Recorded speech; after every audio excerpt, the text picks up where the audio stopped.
Hey guys, I'm here. Welcome back. Today we're going to be diving into a brand new show here on the channel. It's one I've been wanting to check out for some time now.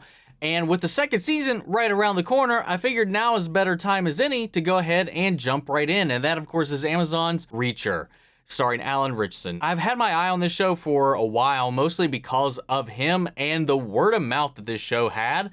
So I'm really looking forward to kind of seeing what all the hype is about. I do know that this is based on a series of books. I do believe they made one movie attempt with Tom Cruise a while back to tap into this. If memory serves, I don't think it landed too well. And we find ourselves here, which again, I've been hearing nothing but great things about this. And for somebody like rising into his own finally, for somebody who I was introduced to him back with Smallville when he was our first Aquaman in live action that I can recall.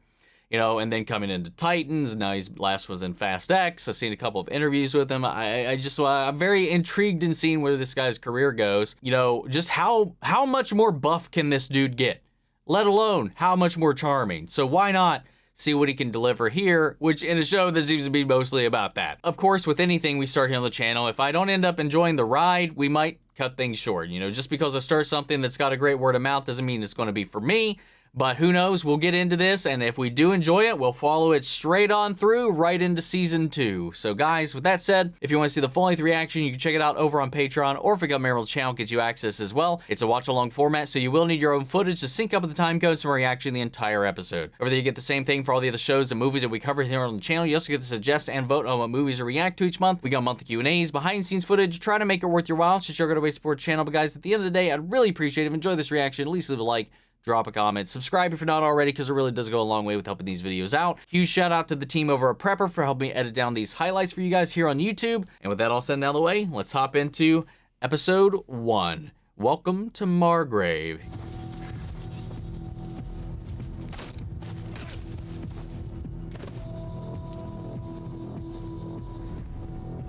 Oh, what the hell? I think the guy's dead.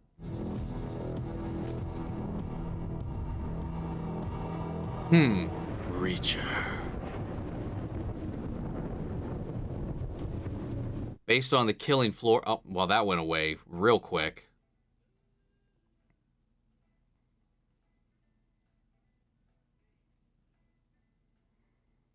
Literally walking into town. Wasting my goddamn money.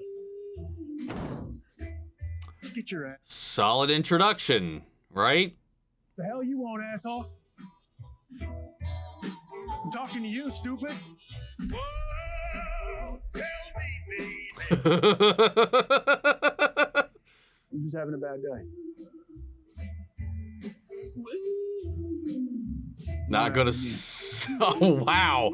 Wow. That guy turned around just at a glance.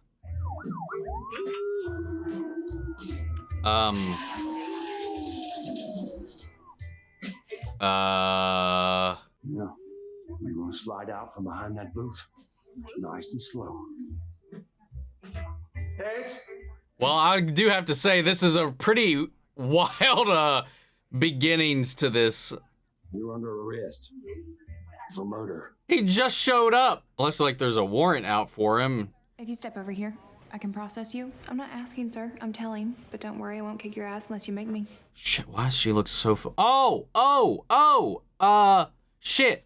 She was just in Fall of House of Usher, right? This looks like some kind of foreign deal. World War II medal. French. No one moves around holding just this. Where are you keeping the rest of your shit? Oh, did they literally just arrest him because he came in off the bus? They don't recognize his face. They just had this murder. Put you in a holding cell. Get you to change your mind. And how exactly would you do that? And him! Another one! Explain to him his constitutional That's rights two under the people from Fifth House of and Usher 14th right Amendments here. and hope he waives them of his own free will. This guy was fantastic in that show, man. Mr. Reacher, I'm Chief Detective Oscar Finley. I'll be asking you some questions. Was informed you were. Or is this read going to your be one of rights. those, I bet you're wondering how we got here situations, and we're going to be replaying it all. I don't need a lawyer because I didn't kill anybody. At least not recently. No driver's license, mortgage, insurance claims, no online profile at all. The only proof Jack Reacher exists is the fact that he's sitting in that room. What the fuck? Is he a ghost? Military police.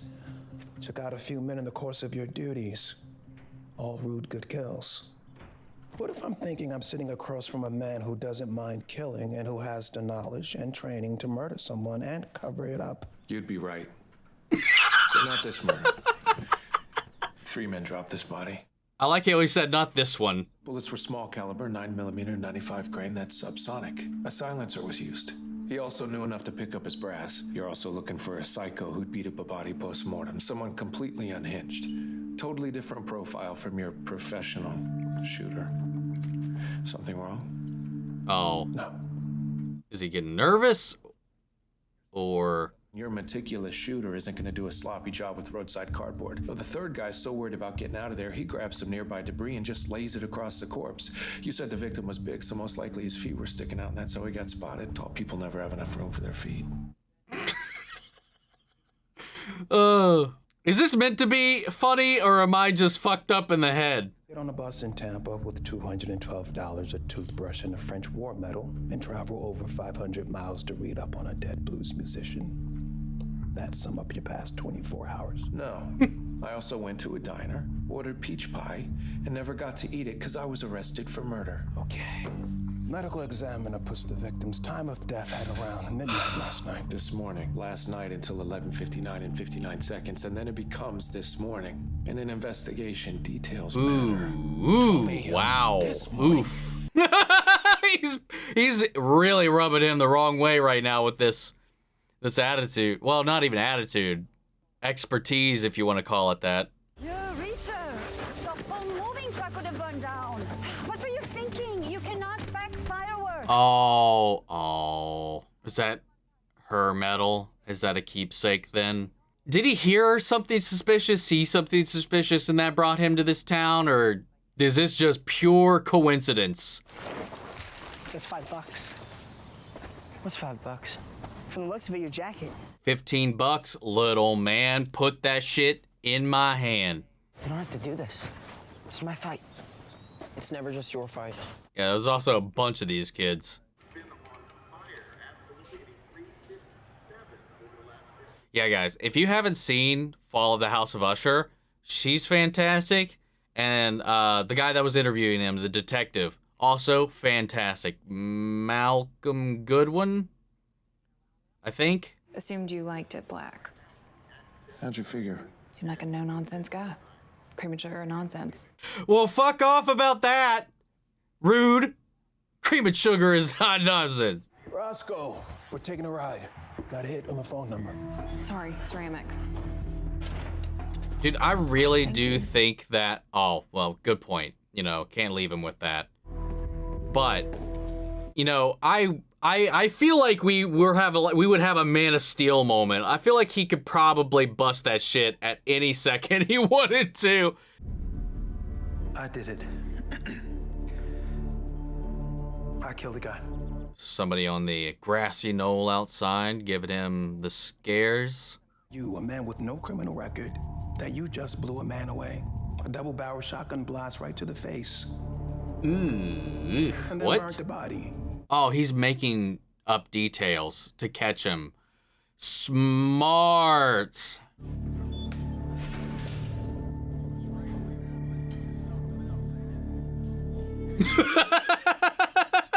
I don't know why I find this shit so funny. The way he carries himself and the way they shoot him is Come with me. No. great. Excuse me? Not until you let these zip ties come off. We both know I didn't kill anybody, and they're uncomfortable. Get the box cutter. That's okay. I He got just it. needed your approval. Here it comes, watch. God damn, man. He's only gotten bigger since this, too.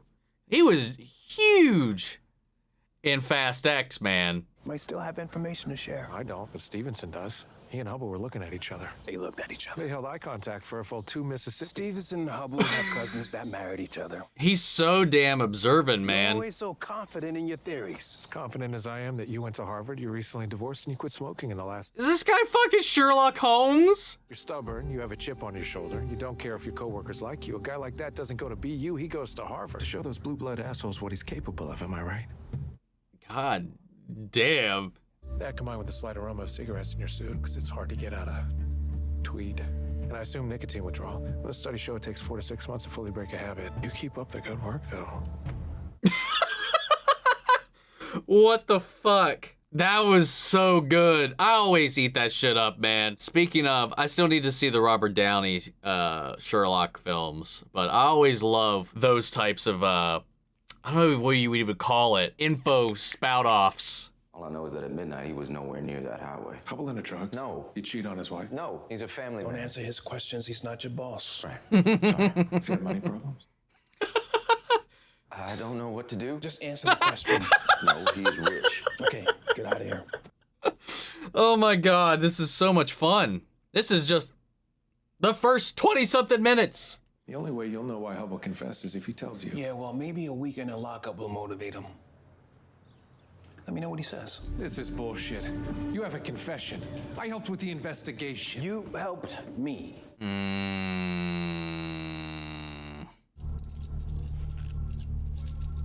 Inventory is watch and ring. They'll steal him first 5 minutes he's in there. Thanks for the watch thing. Shut up. You ruined my trip here. I really do want to know, was he really just coming in to study what he was saying he was here to study? Or is that just him blowing smoke up their ass?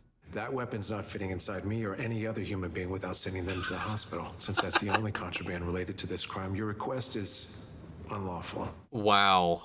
So if you think you can perform the inspection without getting seriously injured, go for it. Otherwise, check the box on your clipboard. Yeah, I could see while he comes off very right a lot of the times, I can understand how he pisses people off. Wasn't my intention. Remember when I said shut up on the bus? Same rule goes for jail. Never room for your feet. Like that little detail for the camera panning out to it. Like my glasses too. Get my glasses. Oh, come on. I mean, is what it is, I guess. What you want? To give you a choice. See, you're in my house, fatso, and you didn't ask permission. So you and your friends can leave now, or they can carry your fat ass out in a bucket. What the fuck? Now I'll count to 3. Bitch. Do you know who you're talking to? 1, 2. Ooh! Oh! Oh! Oh! You lost a pair of glasses.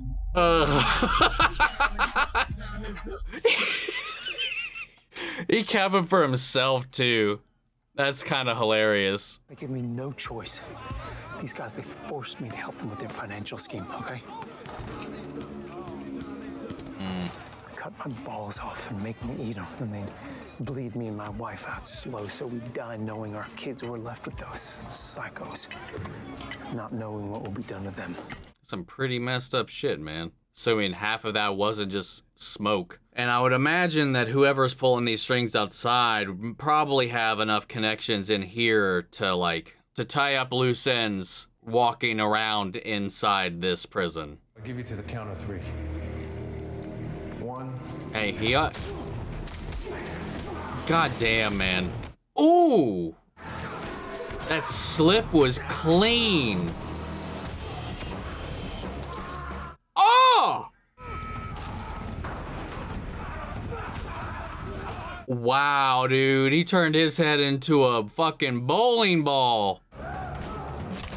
Oh! Eee. Anyone asks, you've been here the whole time. Understand? Wait, what the fuck just happened?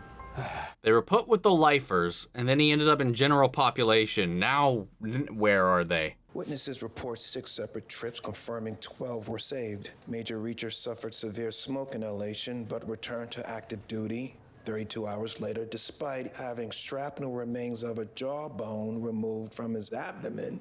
Oh, wow. Ooh.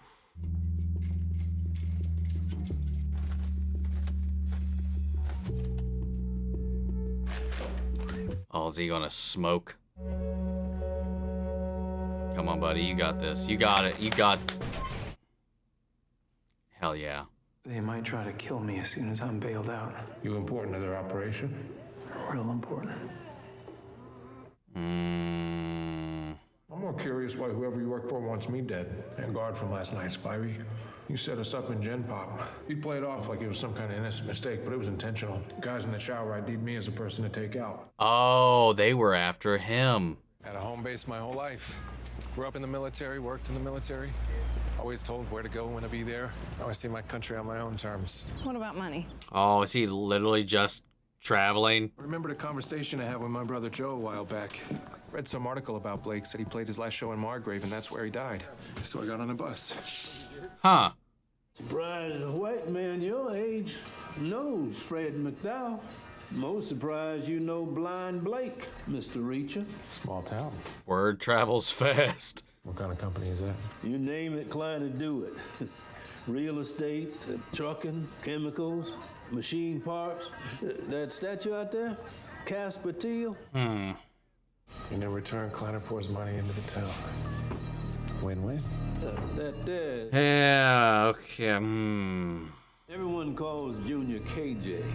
I call him Trouble. Keep my seat warm, would you?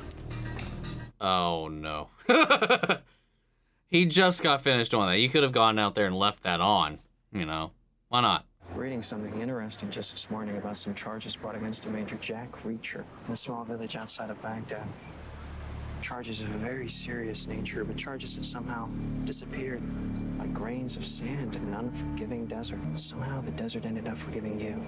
We don't forgive as easily in Margrave. What's your bag, Mr. Reacher?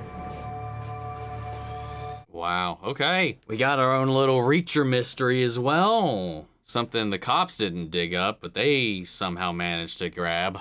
I was worried he was gonna get that, barber into trouble.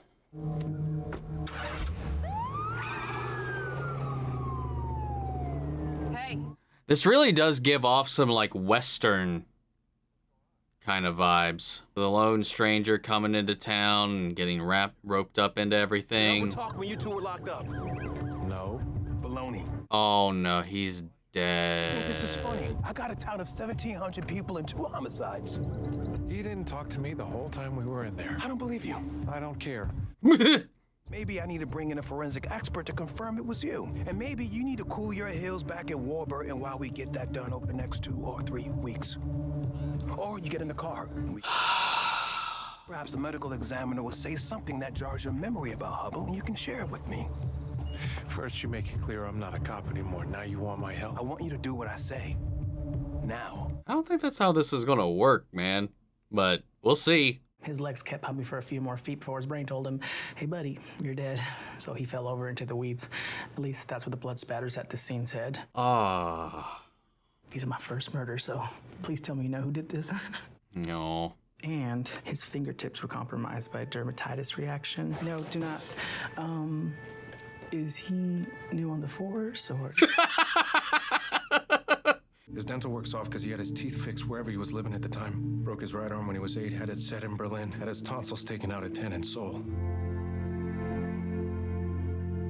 That was his brother, isn't it? That was more information than he could have gleaned off of that. That was something he knew. We were wrestling. Wow. Didn't know my mother had just turned it off. That's how my brother got this scar. This is personal now. What was your brother doing in Margrave? I don't know. When's the last time you saw Joe? A minute ago in the morgue. You being smart with me? I'm being straight with you. Hell, no wonder Sharon left you. You keep my wife's name out of your mouth. No, enough. Reacher, you crossed a line, Finley. Let it rest. This man just lost his brother. One question, I want the truth. What are you doing here in Margrave?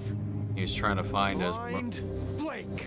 You're messing with the wrong man, I'll tell you that right now. I don't know what to believe right now, man. Just thinking maybe my brother told me about Blind Blake for a reason. Thinking about him lying in that morgue. Thinking I'm supposed to do something about it. Oh, maybe it was... He knew it would bring him here. I guess I'll find everybody responsible. And kill every last one of them.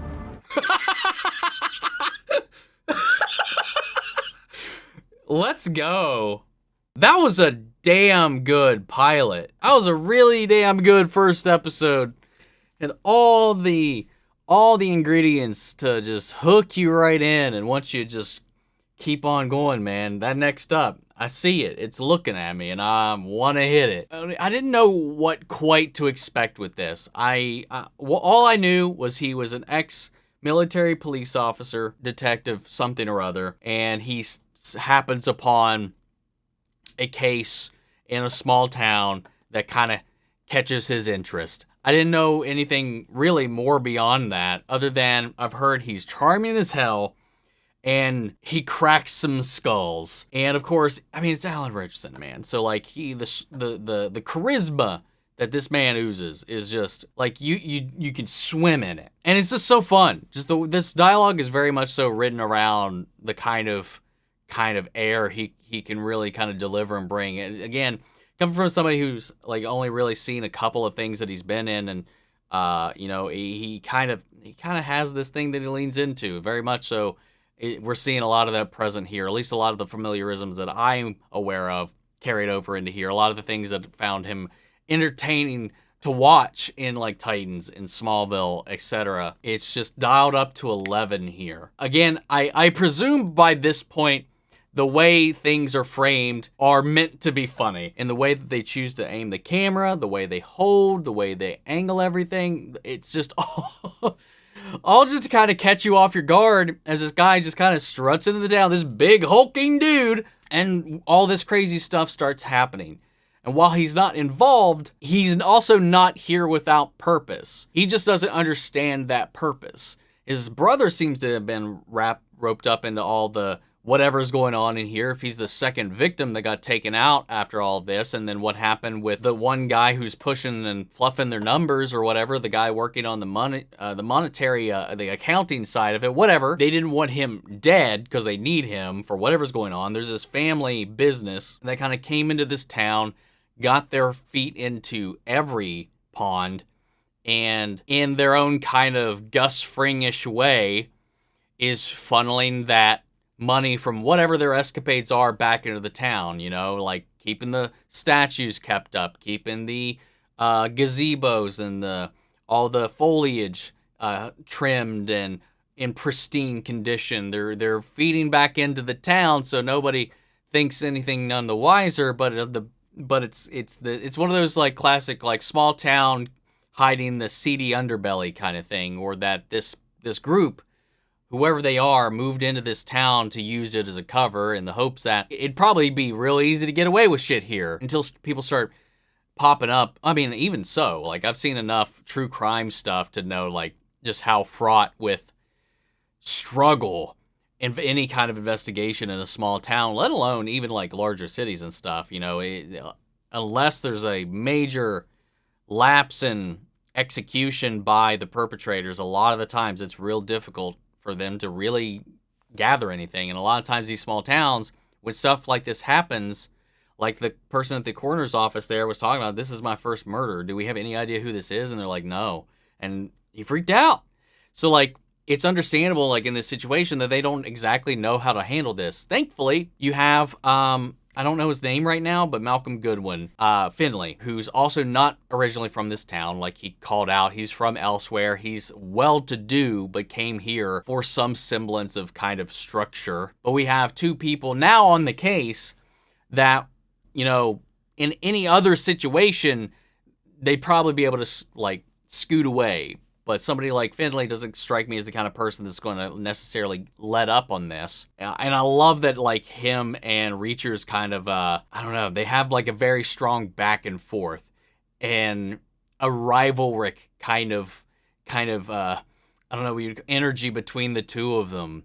Because obviously he's the one properly on the case, investigating this, but he also knows what to look for. He knows how to read people. He knows all these things, but he's also kind of quick to judge in a certain way as well, in the way to that he's kind of already was ready to put this on Reacher, but at the same time, you have Reacher also coming in here is like, seeing things they don't see, seeing things from a different angle, seeing things from a different level, a different place, and a level playing field, and seeing them kind of rise to one another's level. Not saying that they're meeting at this point right now, because Reacher seems to be like on a Sherlockian level, because he's picking up on things that clearly Finlay's overlooked, or maybe didn't find relevant, given he's underestimating the scope of this case. And I get the Reacher isn't going to make the mistake of, cutting corners. I don't think he's going to overlook something, because like he said, his kind of mantra throughout the episode was details matter. And when they were looking at his track record, when they finally got a hold of his file, because the man doesn't keep tabs in any kind of normal way, they actually had to go look for the physical paper trail to get anything on him. And once that came in, like all of his military police work, his indictments, his success rate and all this stuff started to come down. So like he definitely doesn't seem like somebody who's going to skirt anything just to kind of breeze through it, or with an assumption. He's going to look at the facts. Even somebody like Finlay, somebody who comes from the outside coming into like a small town like this, is going to have a kind of mindset already in place that might make it easy for certain details to get missed if you don't think it's as serious as it is, or as deep as it could go. There's definitely something weird going on. I did find it interesting that he kept giving the same excuse, and while that is true, and by the end of it that's really the only reason he was here, there was another level to it, but he didn't seem to be aware of that. His brother was connected, because that's how he heard about this stuff, and once he's got his freedom, once he's back on land, once he's back over here, he's just like wanting to explore all these things that he's heard people talk about, whether it be his brother, whether it be people in his what do you call it, platoon, squad, whatever. Like, he just rolls into this town and gets himself into a mess. Like, it definitely had a Western vibe to it all. With the stranger strutting into town, everybody's catching eyes as he's walking around. The person they're not familiar with kind of strutting around everywhere. Whether or not he's the good guy or the bad guy, they don't know. All they know is that he stands out and he doesn't live here. So, like, it had that vibe when he was walking through the town and he was walking down the sidewalks, and you saw everybody, like, just, like, give him the look, like, what the hell? Obviously, as we learned once he stopped by the barber, word travels fast, and it very much so does in a small town. Hell, the town I grew up in has less people than this, and word definitely travels fast. Everybody talks to everybody, man. That's just how it goes. Especially when there's a murder afoot or something like this. Not that we've ever had one. If we did, I'd never even heard about it, so who knows? If anything ever happened where I grew up, it never actually got out, but I would imagine that something like this would travel pretty quickly when it's just not your average gossip. So, I don't know, man. This was really fun. I vaguely remember, and I guess I forgot when I was going into this that, because I think when I was looking up the cast list at one point or another, no, it was when I was looking at the IMDb's for some of the people that popped up and followed the House of Usher, because there's some new faces, because it's a Mike Flanagan show, and he likes to pull people in and reuse people from previous shows. So there's a lot of people he's worked with. So if you've seen a Mike Flanagan show, there's a lot of familiar faces. These two were two of the new bloods brought on to his recent outing over on Netflix, which brilliant show. If you like horror, if you like gothic stuff like that, it's a lot of fun, and it is beautiful, man. These two deliver some killer scenes. But I think it was when I was looking into their IMDb's, because I wasn't familiar with who they were, because they were kind of new to working with Mike Flanagan by what I could see. Anything I've seen, they hadn't been in before. So I looked into some of the previous stuff, and I do now recall, in hindsight, I do remember seeing this pull up, and it was another one of those things that at the time was like, man, I really want to check out this Reacher show, not just for Alan Ritchson, but like to see, one, what all the fuss is about, and then also, these two actors are in here, Willa Fitzgerald and Malcolm Goodwin, who I was introduced to in the fall of House of Usher, and they were really great there, give me that opportunity to see a little bit more of their work. And I guess between The Fall of the House of Usher and picking up this first episode, I just completely forgot about that. So when they popped up, I was like, oh yeah! But this was a really, really good first episode. That bodes well. They got the hook in, and it's a short run, man. It's a short run. It's 8 episodes, so we'll go right into it. Season 2 will be, I think we will be ready by that point. But guys, I would love to hear from you all. What did you think of this first episode? For you guys that have read the books and seen the entire series, how does this stack up? Is it an accurate representation? Or is it at least a fun, engaging twist on a familiar tale? I'd love to know what you guys thought, but please keep it spoiler-free because I want to go into this as blind as possible. That said, I hope you enjoyed the reaction. If you did, leave a like, drop a comment, subscribe if you're not already. Remember, if you want to see the full-length reaction, check it out over on Patreon, or if you got Maribel's channel, get you access as well. And speaking of before you go, I want to shout out our channel legends. Manny Share, Ryan Karen, York Coruscant, Melito, Robert Anguiano, Jeffrey Hale, Jake Cantrell, Eric Official, Amy Becca, Casey Wood, Scythe, and JoJo. Thank you guys so much for continued support. But that's it for this video, guys. I'll see you all in the next one. Take care, everybody.